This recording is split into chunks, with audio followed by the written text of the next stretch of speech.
broadcast network, AFTERBUZZ TV. Over 20 million weekly downloads in over 150 countries, and your number one source for after-show entertainment.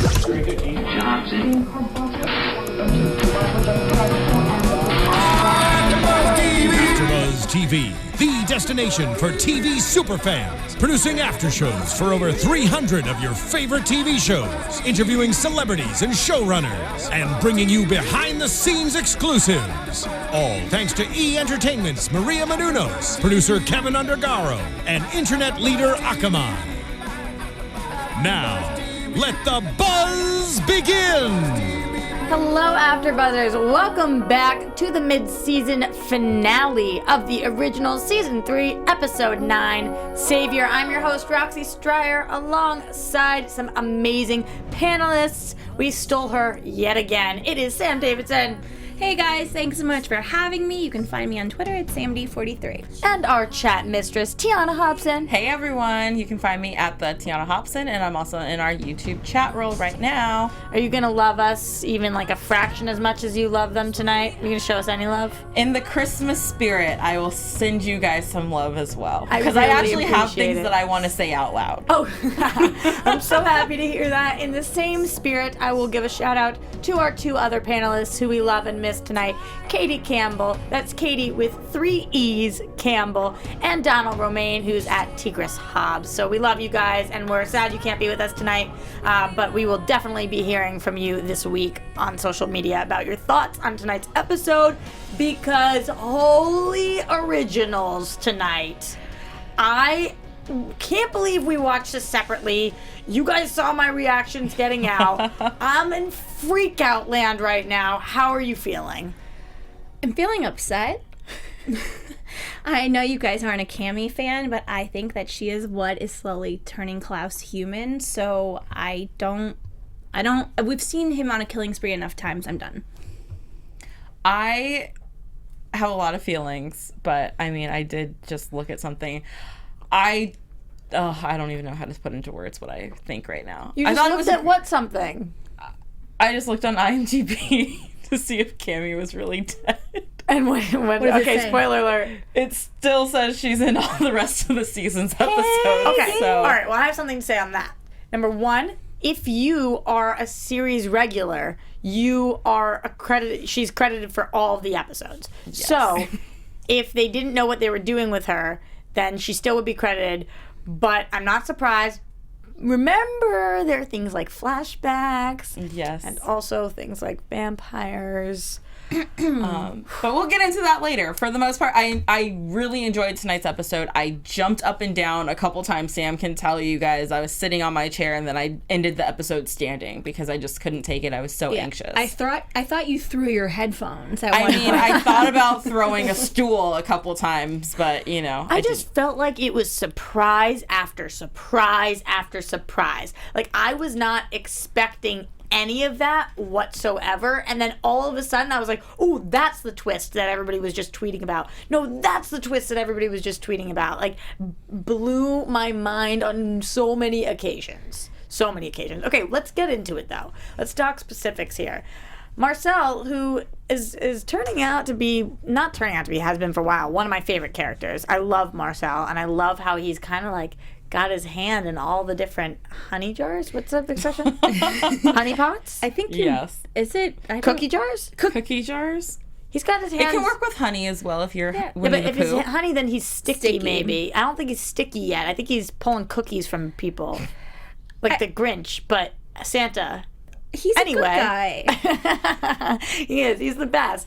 And he really is turning out to be the savior of the originals and of Davina. He's doing the inner work, and he's talking to Vincent. He's figuring this all out, all while kind of staying on the strict good side. I can't believe he's pulling this all off. In a way, though, it's almost as though he's a side character, which I don't like. I want him to be involved with all the other characters, see him with Rebekah.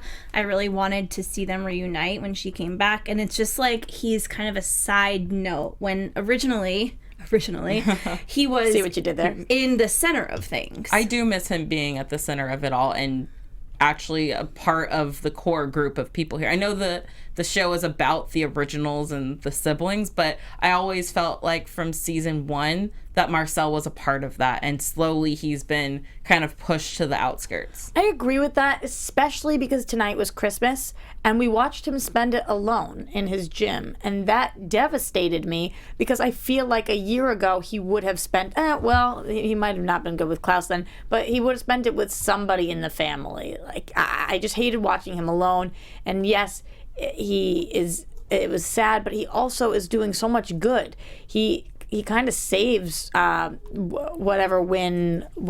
Wynn's first name from Van Wyn from becoming the leader of the coven, and he makes it Vincent, which is exactly what he wanted to do, even though that Vincent's not aware of that. And he's helping out everybody. I was surprised there wasn't a moment with him and Rebekah, though. Yeah, me too. Oh my God, that would have been my Christmas miracle. That would have been really nice. With that being said, I did love the Christmassy aspect of the episode. I did too. You had a problem with the Thanksgiving one because of the lack of the food, but Christmas we don't need it. But, no. It was so gorgeous, that house. It was unbelievable looking. It was really pretty. And I think that because at Christmas you get other things to show that it's Christmas. You get the tree and the garlands and the lights and, ornaments, and so it distracts you. And they weren't talking about having a Christmas dinner. In the Thanksgiving episode, they kept saying, we're going to sit down and have dinner, and there was no food. Can we talk about what an amazing job that Yusuf did as Vincent tonight when he had that flip? Yo, and the lights. I immediately wanted to tweet him, but I got so engrossed in the episode. But yo, my boy Yusuf, he brought it. I was scared. I was like, oh my God, this is what I've been wanting from Vincent this whole time, because why keep him around if you're not going to use him? I felt like he wasn't being used to his full abilities, and now he is, and he's kind of a badass with it too. He was like, I'm going to take control, but you're not going to like what I'm going to do with it. Mm-hmm. I was proud of him. I completely agree. I was proud of him. I was impressed. But I do think that he played right into Marcel's hand without knowing it, because this is clearly what he wanted. So my question is, why does Marcel want Vincent there? Just because he doesn't want Van? Or because he thinks that, or because of the whole, the New Orleans quote that he said, which was amazing. I'm New Orleans. Yeah, he said, I'm New Orleans born and bred, which is why he claims to want Vincent. Do we think that there's ulterior motives there, or? At the end of the day, I think that Marcel doesn't necessarily mean harm by him, but I think there will be harm, and he doesn't care. Yeah, I think that Marcel's always up to something. Right now, I do believe that he is on the side of the originals, and he's just playing a good double agent. It's almost like a triple agent, though. Yeah, it is kind of like that. But he's got the greater of the evils right now is stopping these guys from getting rid of his sire and the person who he feels most connected to. Because you can see kind of the disdain in his face when he's talking to Tristan tonight. It's like every encounter they have, he's still like, well, that's you guys' problem. Do you think that Tristan knows what Marcel is up to, or that Marcel is not dedicated to the Strix? I don't think he knows. I think they're kind of dumb at the end of the day. I think that they're starting to pick up on it. Okay. I think Tristan gave a couple looks tonight of when Marcel was walking out from the gym, I was thinking in my head, Marcel, you better be careful. Someone's going to attack you like they attacked Freya. Mm-hmm. I could see it. Not going to see it coming.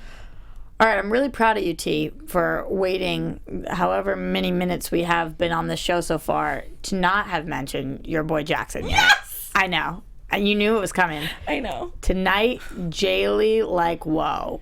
I'll let you on the floor. How did you feel about Jackson and Hayley? I loved everything about this. I love that Jackson flat out asked her. I love that he eventually sees her internal struggle and explains it to her.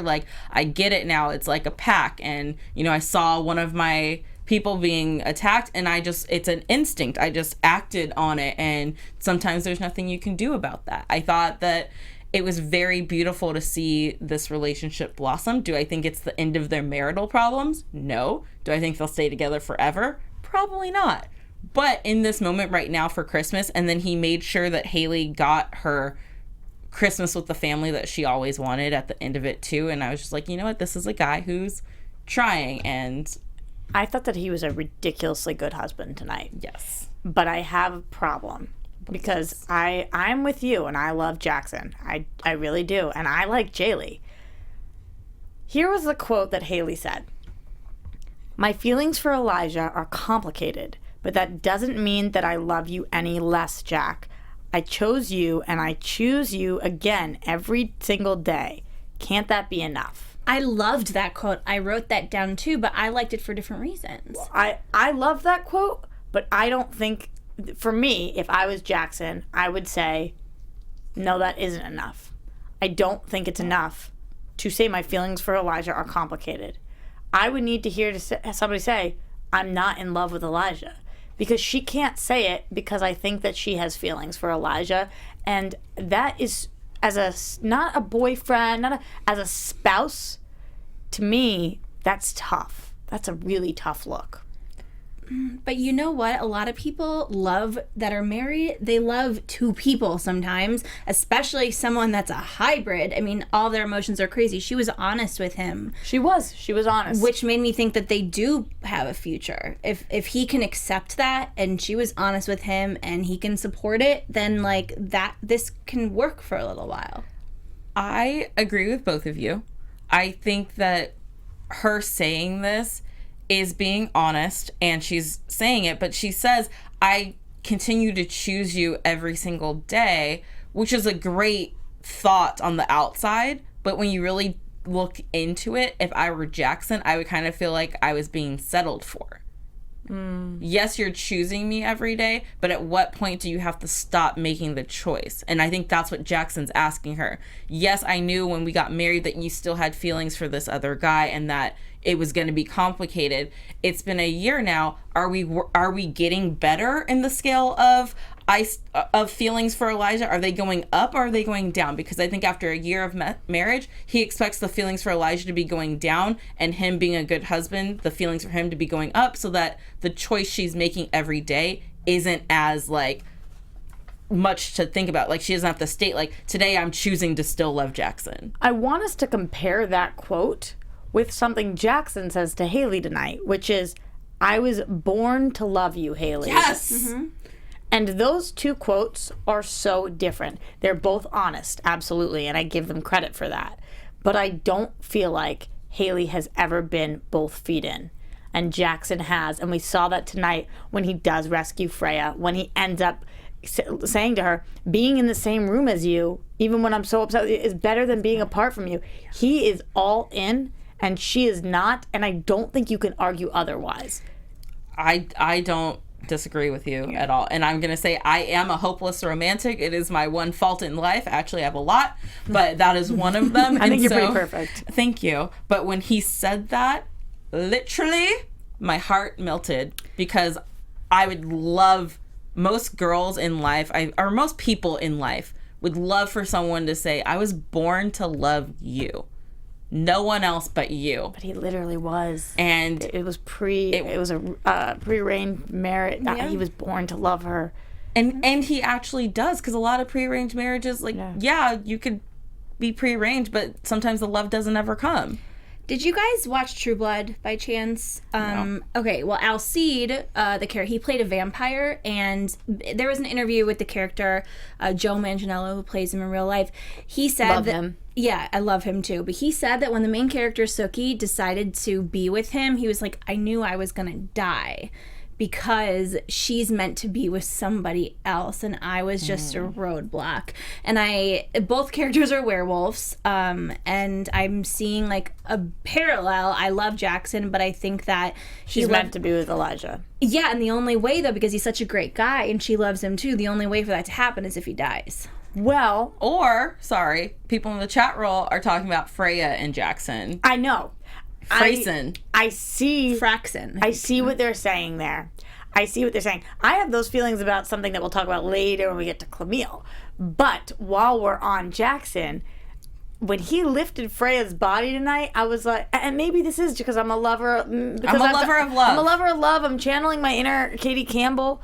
that was a cute moment, man. He picked her up. He saved her. It kind of was the knight in shining armor, and he hasn't been willing to step in for any of the other originals. But when he saw her, he couldn't really help it. So that could be the start of something. And not only that moment, but later on when he is standing with Freya, and so is Elijah. Elijah goes to check on Hayley, while Jackson stays with Freya, which was so weird. Bizarre choice. Freya is like bleeding out in season, and we hear Hayley fall or something crash, and he looks and he goes, Hayley, and Elijah says, you stay with Freya. If I'm Jackson in that moment, I'm saying, you stay with your sister. I already saved her today. I'm going to get my wife. But he didn't. The only, and I thought the same thing, Roxy, and the only thing I could think in my head is that because they both knew that it was Rebekah attacking Hayley, that's why Elijah needed to be the one to go down there to stop Rebekah. But I was with you. I was like, yo, Jackson, you should be like, that's my wife. But then when he got down there and Elijah had to be the one to say, Rebekah, stop, control yourself, that wouldn't have worked with Jackson. Rebekah wouldn't even have, even though it didn't work for him either, but Rebekah wouldn't even stopped for Jackson. So I thought they were going to give us that Elijah moment there where we saw Elijah stop Rebekah and save Hayley's life, but we didn't. Klaus had to come. Rebekah had her frickin' hand on Hayley's heart, and Klaus had to come and save both Cammy and Hayley, which was a Claylee moment. And I was like, this is why they are killing the game. They are leaving so many possibilities open. Mm-hmm. I don't even know what I want, what to want. I don't know how to feel. This whole episode had me like twisting and turning inside. Crazy, crazy good writing. And Julie Plec, Michael Narducci just like crushing this, killing it. They talk about playing with all their tools in the sandbox. Sandbox is massive, and they have a whole new kind of sandcastle. They got a lot of toys in that box, man, because tonight I'm so fired up after tonight's episode to just see where the rest of the season goes. Mm-hmm. Me too. And, maybe it's just because Vampire Diaries has been on for longer, but I feel like that sandbox is, like, the 2 episodes compared tonight, like, this had me just on the edge of my seat. And I'm a little angry, but I'm not as pissed as I was after the Vampire Diaries episode. It just seems more like there's more to do because it's not been as many seasons. Okay.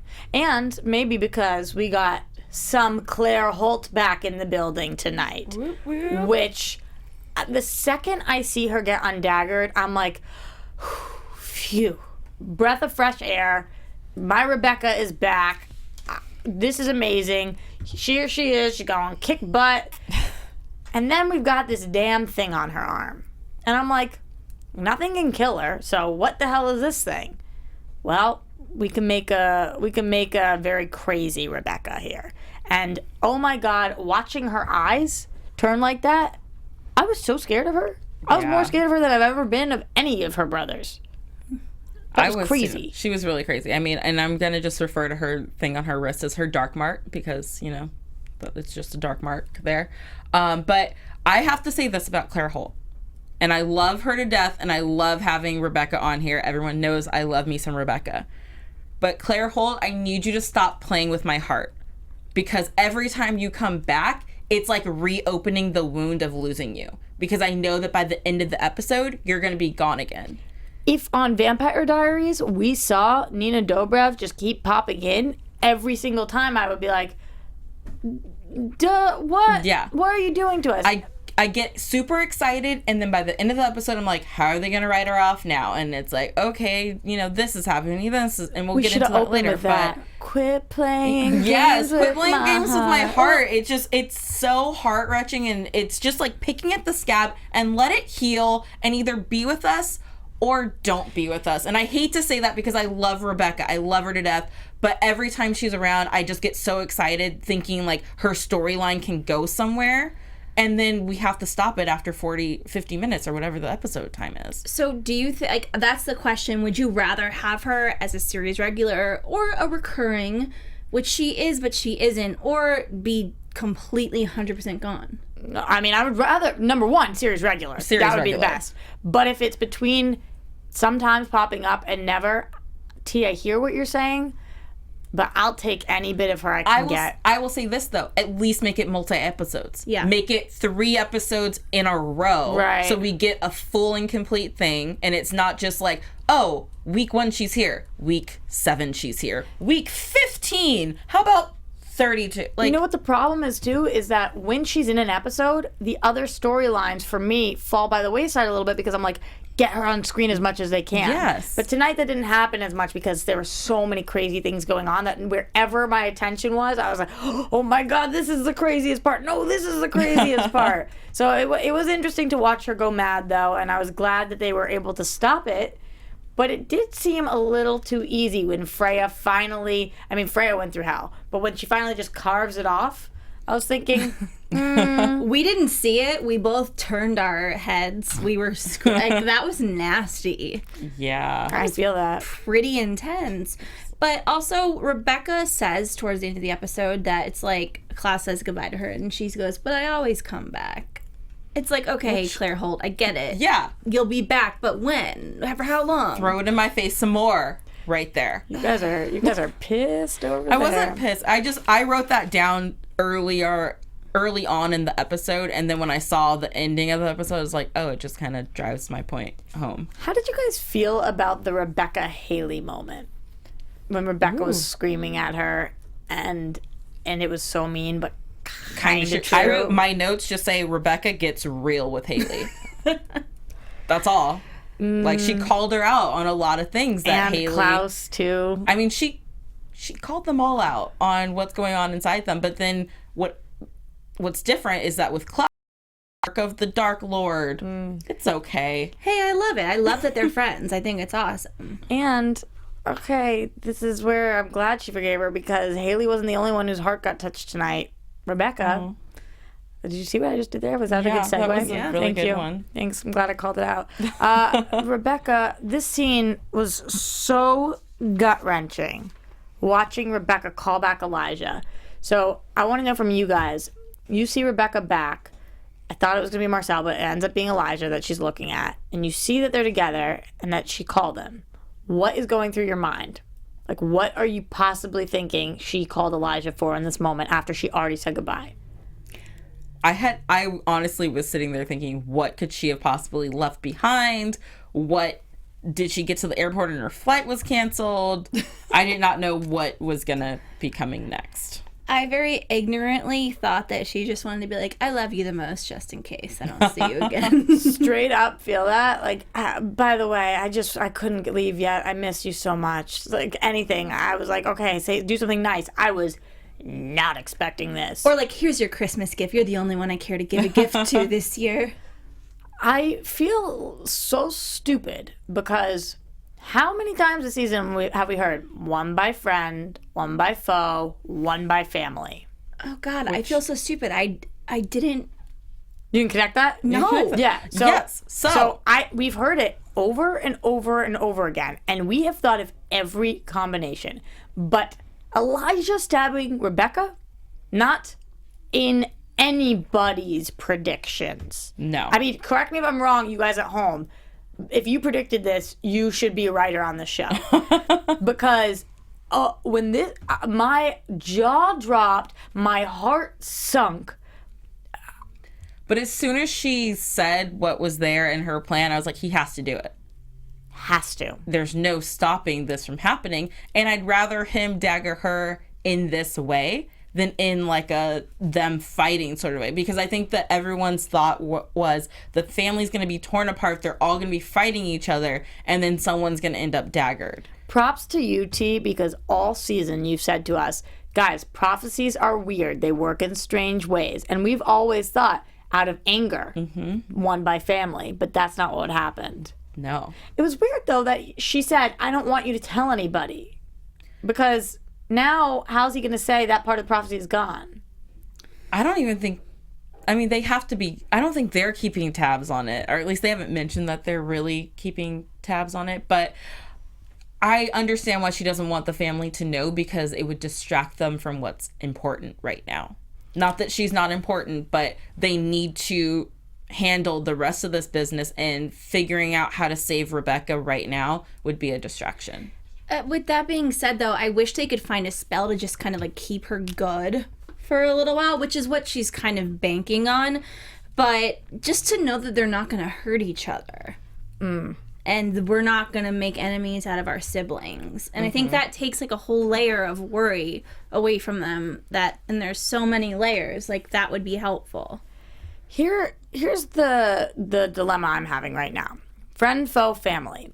This one, no questions asked, counts as family. So Rebekah has been stabbed by her brother Elijah. That takes care of that, because she says, once you bury me, that part of the prophecy will be done. But what Rebekah says is that now all you have to do, you can fight off foe and friend. Now that's all you have to do.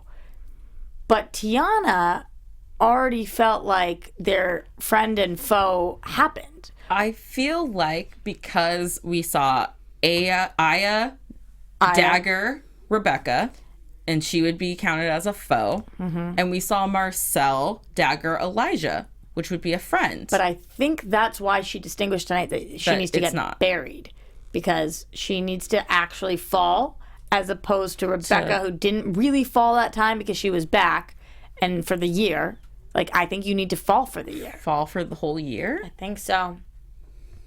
I don't know. Because otherwise the prophecy's done now. Well, the prophecy said more than just that. That's true. And that's just the part that everyone's harping on, is that everyone would be daggered by friend, foe, and family. See, I thought that the big bad and the key player that was going to come into all this was going to be Finn. Because we knew that Freya was talking to damn Finn. But Finn tonight ends up getting into the hands of frickin' Tristan. Like a Momo.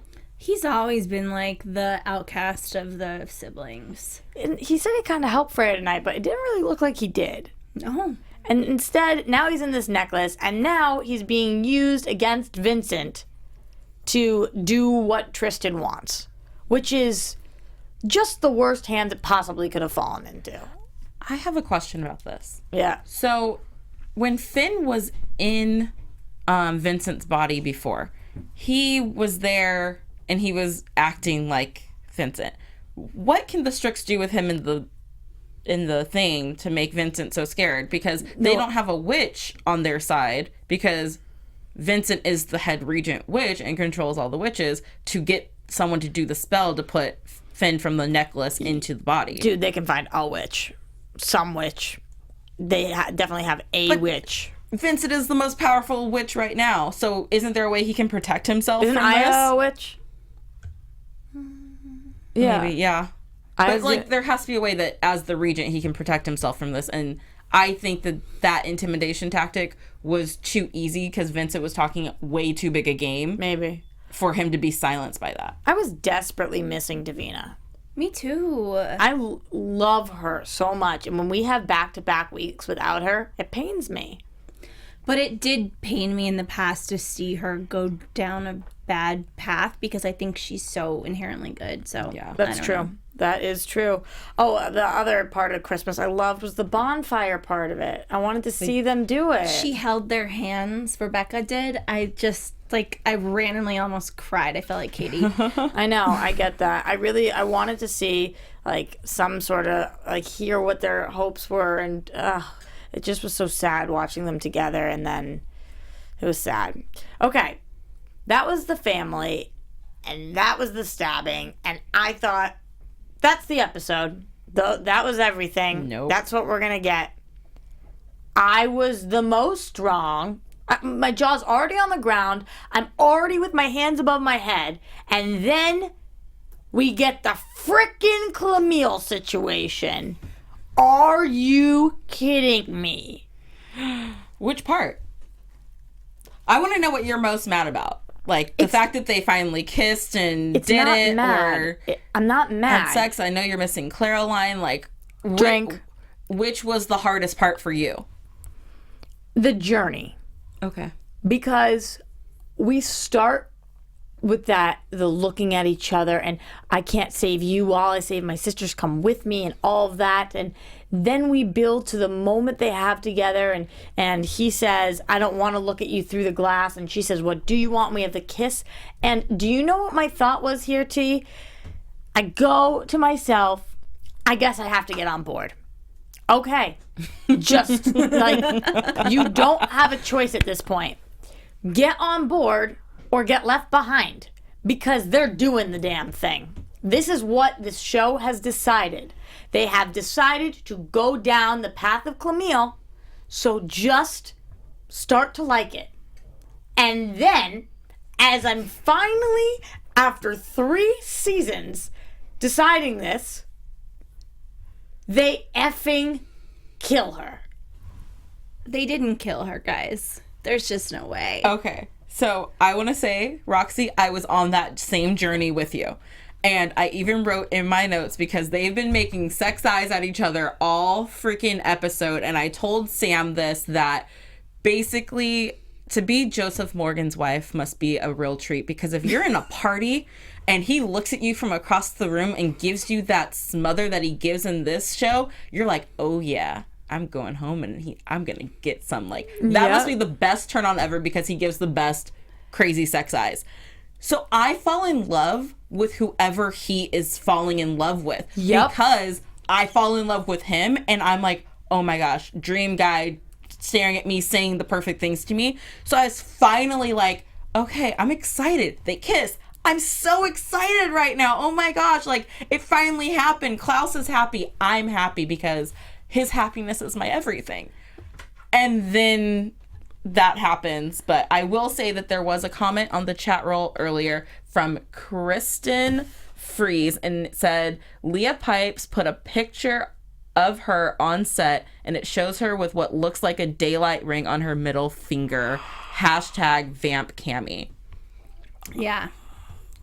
So maybe it's not the real end of this love story, but when people become vampires, they change and they get different. We don't know if she is a vampire, who changed her, so who she might be, whose line she'll be in, if she's gonna be kind of like a what was it called when Jeremy? No, when you're like attached to that person who sired. Yeah, sired too. But if she's wearing a ring, or production ring, that's what we're saying, right? Could she become a vampire? It's just like, if she had vampire blood in her and she's wearing a ring, that the one that Matt and Jeremy had.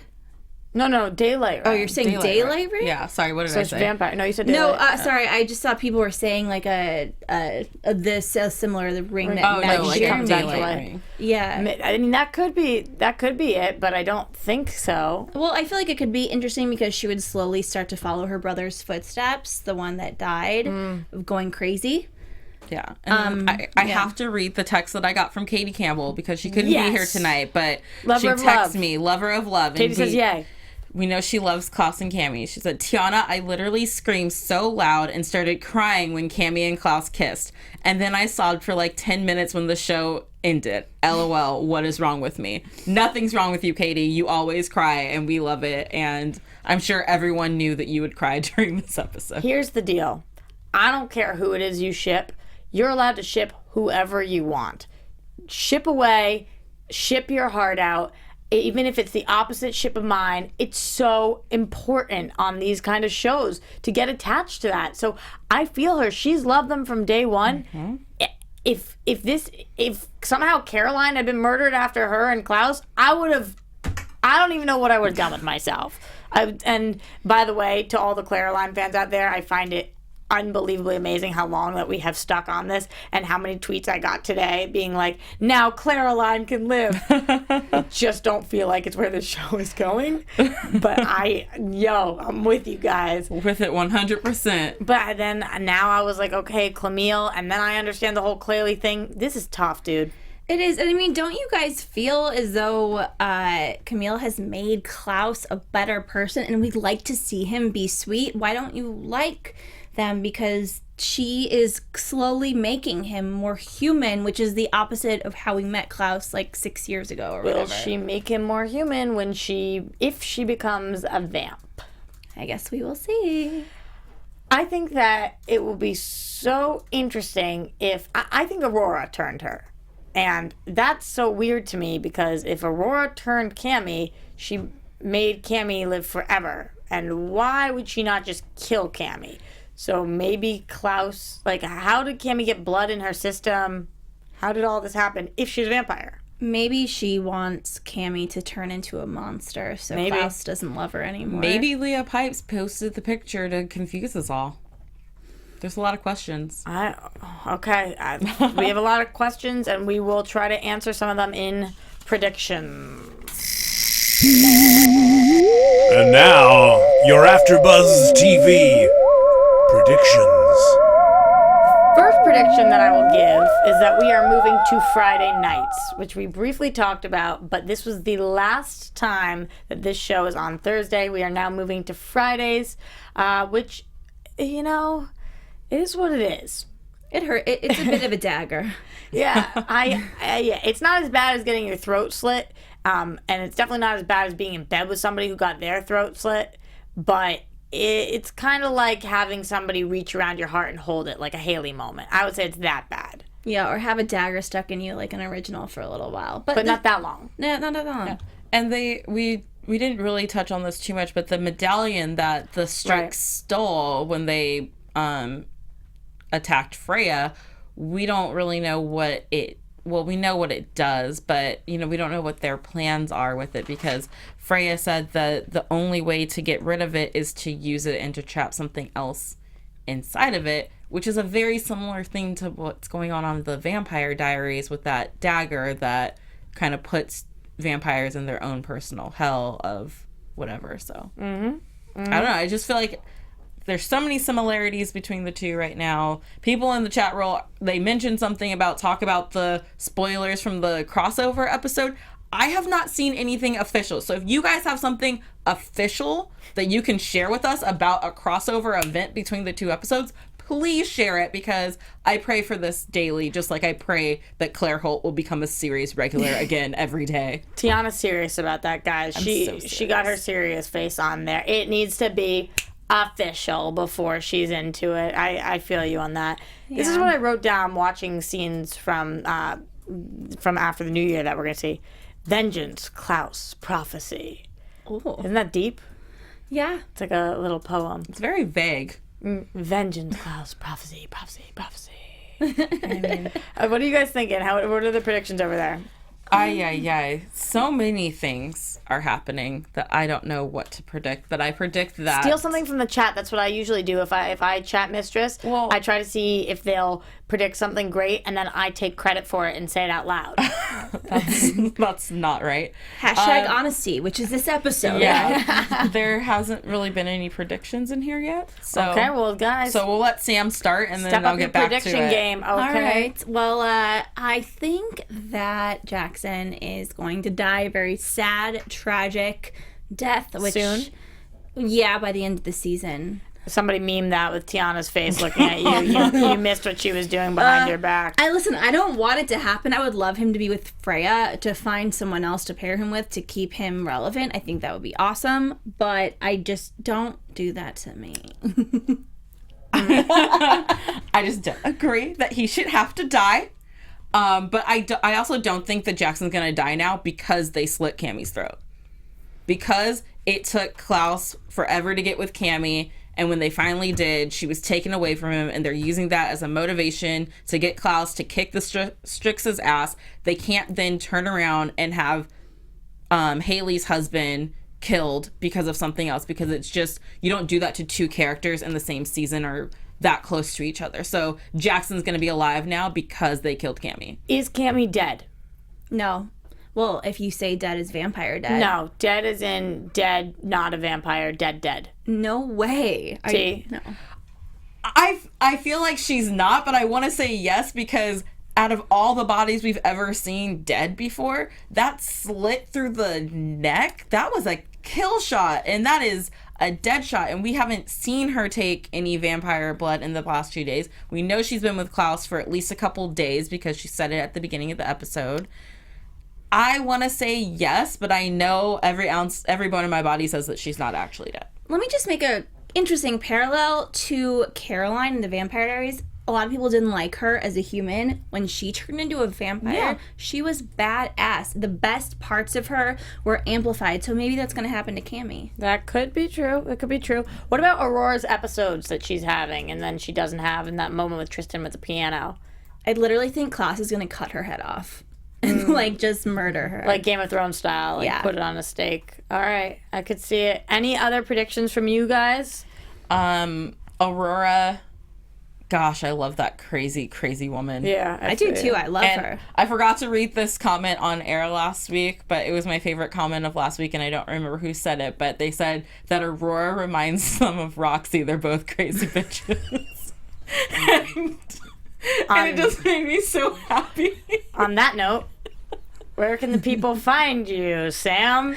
You guys can find me, Sam Davidson, at samdavidsonentertainment.com, and on Twitter and Instagram at samd43. Great, and that was my only co-host for the night. I love you, Roxy, and you guys can find me at the Tiona Hobson on Twitter and Instagram, Tiona_Hobson on Snapchat. Check me out. I snap a lot. Snap. Snap. And you know what? I'll own that title because I am a crazy bitch. So you know what you shouldn't do to a crazy bitch? Call her a crazy bitch. Sleep with one eye open. Okay? Happy New Year's and happy holiday to you guys. We will see you when we get back. Donald Romaine will be joining us. Katie Campbell will be back. We love them so much. We miss them tonight. And we love you guys. Love hearing from you guys. You can find us everywhere at AfterBuzz TV, AfterBuzzTV.com, YouTube.com/AfterBuzzTV, on iTunes, on SoundCloud, wherever you are. Give us that 5-star, that thumbs up. We read everything you guys have to say. We love you guys so much. I'm Roxy Striar. You can find me at Roxy Striar until 2016. From executive producers Maria Menounos, Kevin Undergaro, Phil Svitek, and the entire AfterBuzz TV staff, we would like to thank you for listening to the AfterBuzz TV network. To watch or listen to other after shows and post comments or questions, be sure to visit AfterBuzzTV.com. I'm Sir Richard Wentworth, and this has been a presentation of AfterBuzz TV. Buzz you later. The views expressed herein are those of the hosts only and do not necessarily reflect the views of AfterBuzz TV or its owners or principals.